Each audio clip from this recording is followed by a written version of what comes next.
Sosok Fadly Sukamto mahasiswa Semarang gorok ibu kandung saat mudik, ngaku kesal sering diteleponi. Inilah sosok Fadly Sukamto, 22, mahasiswa Semarang yang tega gorok ibu kandungnya hingga tewas. Fadly Sukamto tega menghabisi nyawa ibu kandungnya sendiri saat sedang mudik ke Kalimantan. Diduga pembunuhan ini berawal dari percekcokan panjang antara Fadly Sukamto dan ibunya. Berawal saat Fadly pulang kampung ke Kalimantan, sementara selama ini ia tercatat sebagai mahasiswa di Semarang. Setelah melakukan tindakan keji, Fadly memilih untuk menyerahkan diri ke polisi seusai melakukan pembunuhan. Ia menceritakan kronologi dan penyesalannya. Fadly Sukamto bercerita ia merasa sakit hati sering dimarahi oleh ibunya. Fadly Sukamto mengaku sering mendapat telepon dan ibunya sering ngomel. Fadly Sukamto memasuki semester akhir memutuskan untuk pulang ke Kalimantan. Fadly Sukamto berangkat dari Semarang lalu ke Surabaya dan akhirnya naik pesawat ke Kalimantan. Fadly Sukamto tiba di rumah lalu tertidur di belakang rumah. Sore harinya, ia terbangun dan masuk rumah. Ketika itu, ia cekcok dengan ibunya. Pelaku tersulut emosi. Pelaku waktu itu baru pulang dari Semarang, dan saat menemui ibunya, pelaku mengaku langsung dimarahi. Pelaku sempat dikatakan ibunya tersebut sebagai anak dajjal.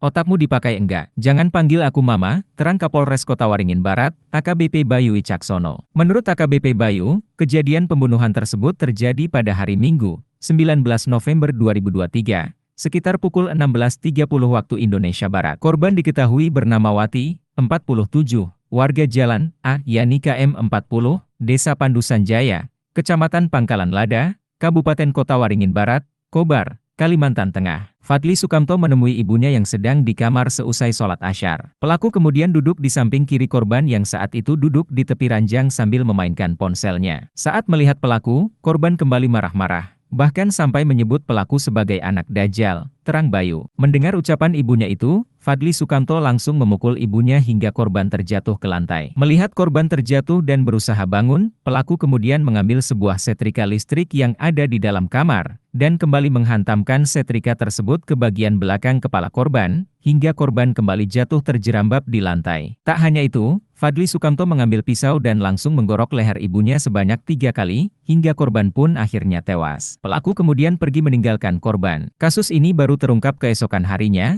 saat keluarga korban menemukan korban tewas bersimbah darah di dalam kamarnya, ucap Bayu. Fadly Sukamto mengaku melakukan itu seperti di bawah kesadaran. Usai membunuh ibu saya, badan saya langsung gemetar. Bahkan saya sampai muntah-muntah di kamar mandi, ceritanya. Setelah itu, pelaku mengaku langsung pergi ke rumah kontrakan yang ada di belakang rumah orang tuanya. Di sana ia mengaku sangat menyesali perbuatannya, hingga akhirnya ia memutuskan untuk menyerahkan diri ke pihak yang berwajib saat kasus pembunuhan ini terbongkar. Saat ini Fadly Sukamto resmi berstatus tersangka, terancam akan menjalani hukuman seumur hidup. Download